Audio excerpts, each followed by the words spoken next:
اللهم صل على محمد النبي الأمي وعلى آله وسلم تسليما.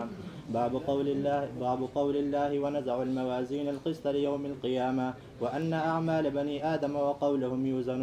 وقال مجاهد القسطاس والعدل بالرمية، ويقال والقسط مصدر المقسط وهو العادل، وأما القاسط فهو الجائر.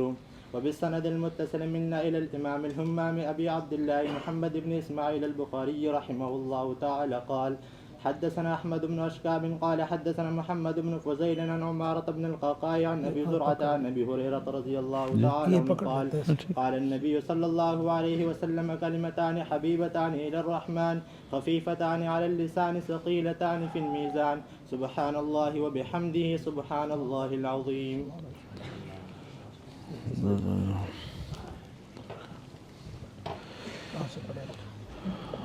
بسم الله الرحمن الرحيم. باب قول الله تعالى: ونضع الموازين القسط ليوم القيامة وأن أعمال بني آدم وقولهم يوزن. وقال مجاهد: القسطاس والعدل بالرومية، ويقال القسط مصدر المقسط وهو العادل، وأما القاسط فهو الجائر. وبالسند المتصل قال الإمام الهمام محمد بن إسماعيل ابن إبراهيم بن مغيرة بن بردزبة حدثنا أحمد بن أشكاب قال حدثنا محمد بن فضيل عن عمارة بن القعقاع عن أبي زرعة عن أبي هريرة رضي الله تعالى عنه قال: قال النبي صلى الله عليه وسلم: كلمتان حبيبتان إلى الرحمن خفيفتان على اللسان ثقيلتان في الميزان، سبحان الله وبحمده سبحان الله العظيم. اللهم صل على سيدنا ومولانا محمد. اساتذہ کرام، طلباء عزیز، حضرت مولانا ظہور علوی صاحب کی شفقتیں اور ان کی محبتیں ہمیشہ ہمارے اوپر سایہ فگن رہتی ہیں۔ میرا تو ہر وقت یہاں پر آنے کو جی بھی چاہتا ہے، لیکن مصروفیات کے تسلسل کی وجہ سے میں آپ کی زیارت سے محروم رہ جاتا ہوں۔ حضرت مولانا کا شکر گزار ہوں، کل وہ تشریف لائے اور دعوت دی، تو میں تو رات کو بھی آنے کے لیے حاضر تھا لیکن اللہ تعالیٰ نے ابھی توفیق عطا فرمائی۔ بہرحال یہ مدارس و جامعات در حقیقت اس دور میں اسلام کے قلعے ہیں، اور پورا دنیائے کفر ان مدارس کو ملیامیٹ کرنے، ان کی خدمات کو ختم کرنے کے درپے ہیں، لیکن ہمارا ایمان ہے کہ مدارس دین کی اور دینی علوم کی بقا کی محنت کر رہی ہیں، تو جو دین باقی رہنا ہے قیامت تک، تو اس کے لیے محنت کرنے والے ادارے اور ان اداروں میں محنت کرنے والے لوگ بھی انشاءاللہ باقی و ساری رہیں گے۔ آپ حضرات طلباء ہیں، طالب علم کا تعلق مدرسے سے بھی ہے، طالب علم کا تعلق استاد سے بھی ہے، اور طالب علم کا تعلق کتاب سے بھی ہے۔ مدرسہ ہو، استاد ہو، کتاب ہو، تینوں سے اکتساب فیض حاصل کرنے کے لیے ادب کا تعلق ضروری ہے۔ مادر علمی ہے جس کی گود میں ہم پل رہے ہیں، جس کی گود میں ہماری نشو و نما ہو رہی ہے،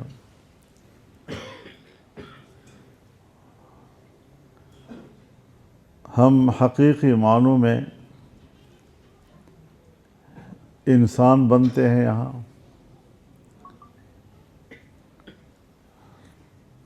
تو اس کی اپنی ایک حرمت ہے۔ بس اتنا نہیں کہ ہم آئے اور چند دن یہاں رہے، یہاں کے کمروں کا استفادہ کیا، یہاں کی بجلی کا استفادہ کیا، یہاں کے پانی کا استفادہ کیا، یہاں پہ چارپائیوں کا، گرم لحافوں کا استفادہ کیا، اور پھر چلے گئے اور بس ختم ہو گئی بات۔ یہ ایک نسبت ہے۔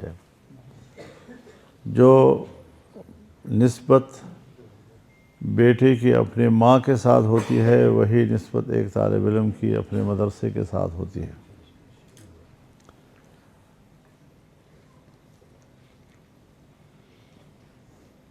دوسرے درجے میں اگر کتاب ہے تو کتاب کا بھی ادب ہونا چاہیے۔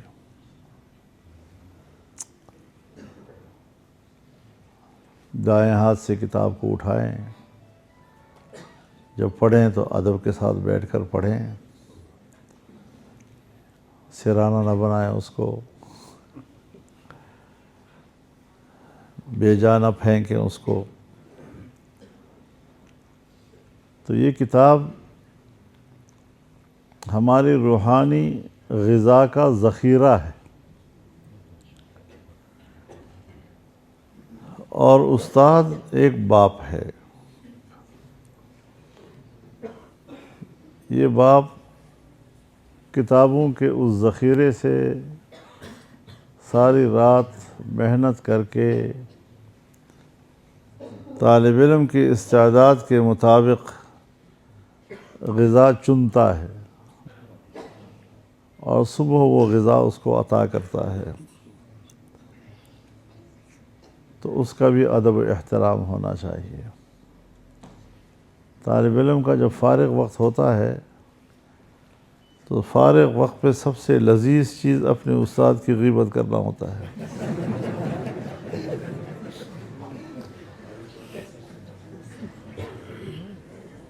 جمعے کی رات تھی، طالب علم فارغ تھے، تو ایک طالب علم کو نیند آ گئی۔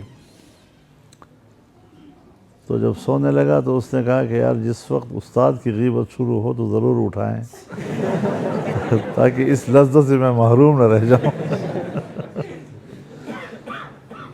تو اس سے بے برکتی آتی ہے۔ اب یہ چیزیں مجھے افسوس ہے کہ ہمارے کالجوں، یونیورسٹیوں میں مفقود ہوتی جا رہی ہیں، اور ہمارے مدرسوں میں بھی اب وہ چیزیں کم ہو رہی ہیں۔ باقی تو ظاہر ہے جی کہ یہ صرف مولوی بننا نہیں ہے، بلکہ در حقیقت قرآن و حدیث اور فقہ کے وہ علوم جسے انگریز نے نصاب سے نکال دیا تھا تاکہ اگر مسلمان رہے تو بس اس حد تک کہ میں مسلمان ہوں، میں مسلمان گھر میں پیدا ہوا ہوں، اس سے آگے اس کو اپنے دین کا کچھ بھی پتہ نہ ہو۔ تو الحمدللہ اس مدرسے نے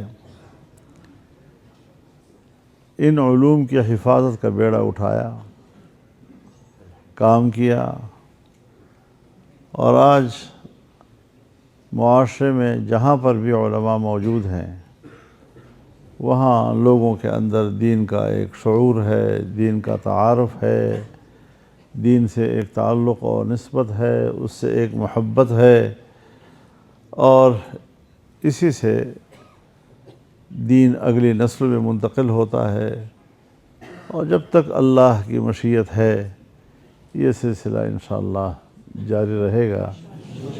بس آپ ہمارے لیے دعا کریں گے اور ہم تو ہمیشہ آپ لوگوں کے لیے دعا گو ہیں کہ اللہ تعالیٰ آپ کے علم میں برکت عطا فرمائے، اور پھر اس دین کی حفاظت کے لیے جو جماعتیں وجود میں ہیں، جمعیت علماء اسلام ہے، وفاق المدارس العربیہ ہے، ختم نبوت کی جماعتیں ہیں، مختلف شعبوں میں علماء کام کر رہے ہیں، تو ان کی قدر کرنی چاہیے اور خود کو تیار کرنا چاہیے کہ بھئی مولانا ظہور علوی صاحب اور مولانا سفید ریشو نے ساری زندگی تھوڑے ہی رہنا ہے جی، تو اب کا کام آپ نے سنبھالنا ہوگا. کل مولانا فاروقی صاحب ہیں، مولانا انعام صاحب ہیں، تو یہ سارے علماء اور اساتذہ کرام، اب یہ ہمارے تو ملتان کے استاد ہیں میرا خیال ہے جی، مولانا عبدالحمید جی ہاں، تو اب سب زندگی تک تو نہیں رہنا جی. ہمارے ہاں تو ایک ہی سال کے اندر ہمارا ایک استاد چلا گیا، پھر خیر المدارس اور ہمارا مشترک استاد تھا، پھر وہ چلا گیا، پھر اس کے بعد تیسرا چلا گیا، مدرسہ فارغ. ابرار صاحب کہتے ہیں میں بھی استاد ہوں، جی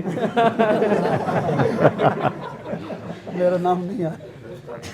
تو اس سلسلے کو آگے چلانا ہے، نئی نسلوں کو منتقل کرنا ہے. اگر آپ کے پلے کچھ ہوگا تو اگلوں کو آپ دیں گے نا، اگر آپ کے پلے کچھ ہے نہیں تو کیسے؟ یہ ہے وہ امانت. تو ان عرضنا الامانۃ علی السماوات والارض والجبال فابین ان یحملنها واشفقن منها وحملها الانسان انه کان ظلوما جہولا. تو یہ وہ اتنا بھاری بھرکم امانت ہے کہ آسمانوں نے بھی اس کے تحمل کا انکار کیا، زمین نے بھی تحمل کا انکار کیا، پہاڑوں نے بھی تحمل کا انکار کیا، اور انسان نے اس کا بیڑا اٹھانے کا فیصلہ کر دیا. لیکن علت بتا دی کہ انہو کان ظلوما جہولا. اب یہ مقام تو مدح کا ہے، لیکن ظاہری الفاظ میں ذم بیان کر دیا، لیکن یہ ذم نہیں ہے. ظلوم وہ ہوتا ہے کہ جس میں استعداد عدل ہو، جہول وہ ہوتا ہے کہ جس کے اندر استعداد علم ہو.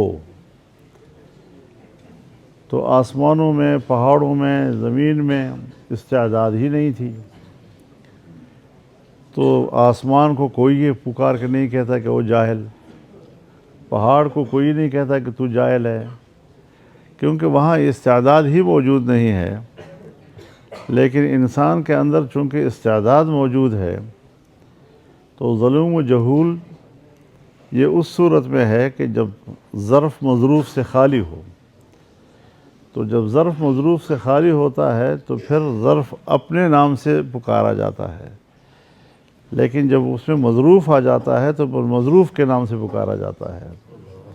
گلاس ویسے گلاس ہے، اور گلاس ہے اور گلاس ہے، لیکن اگر پانی بھر دیا جائے تو یہ پانی لیجئے، شربت بھر دی جائے تو یہ شربت لیجئے، 7 اپ بھر دیا جائے، پیپسی بھر دی جائے تو اسی نام سے پکارا جاتا ہے. پلیٹ خالی ہے تو اس کا نام پلیٹ ہے، رکابی ہے. لیکن اگر اس میں سارن ڈال دیا جائے تو یہ سارن لیجئے، یہ سبزی لیجئے، یہ حلوہ لیجئے، تو مظروف کے نام سے پکارا جاتا ہے. کیسے مزہ آ گیا آپ کو؟ حلوہ واقعی میٹھی چیز ہے، پورے مجلس کو میٹھا کر دیتا ہے. تو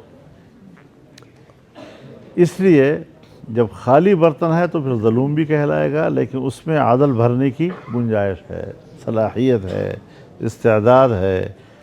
اور جہول کہہ دیا تو یہ برتن کا، خالی برتن کا نام ہے، لیکن مطلب یہ ہے کہ اس میں استعداد ہے اس بات کی کہ اس کو آپ علم سے بھر دیں.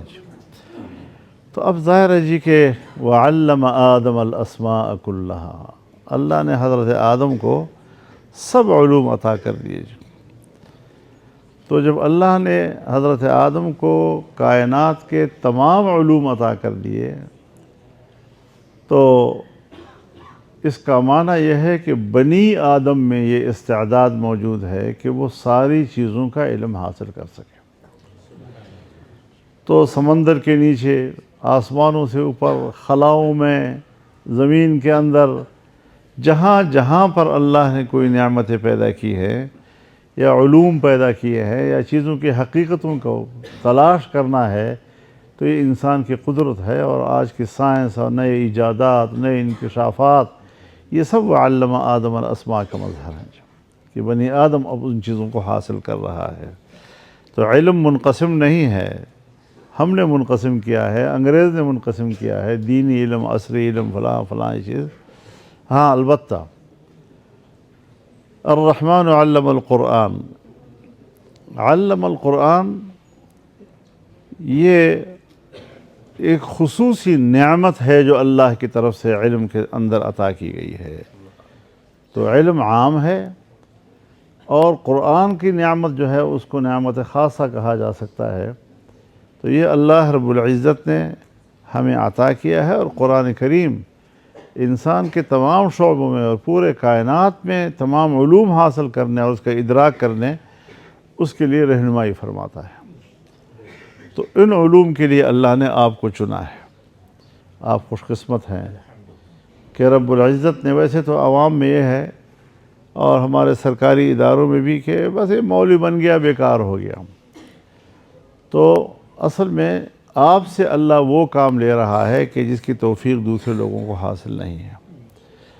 تو ہمیں اس پر اللہ کا شکر ادا کرنا چاہیے، اور یہ نہیں کہ دوسرے علوم حاصل نہ کریں، ہم تو تمام علوم کے حاصل کرنے کے قائل ہیں، لیکن اگر ان علوم کے لیے لوگ ہیں تو الحمدللہ وہ بھی کام کر رہے ہیں، کوئی ڈاکٹر بن رہا ہے، کوئی انجینئر بن رہا ہے، کوئی زراعت کے شعبے میں کام کر رہا ہے، کوئی کہاں۔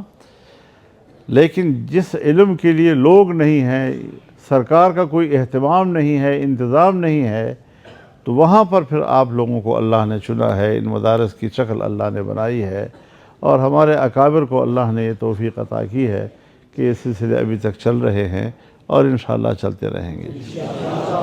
تو آپ کی بھی دعائیں چاہیے ہمیں، اور ہم بھی دعا گو ہیں کہ اللہ تعالیٰ اپنے فضل و کرم سے ہمیں اس قابل بنائے کہ ہم اللہ کے اس دین کی خدمت کر سکیں۔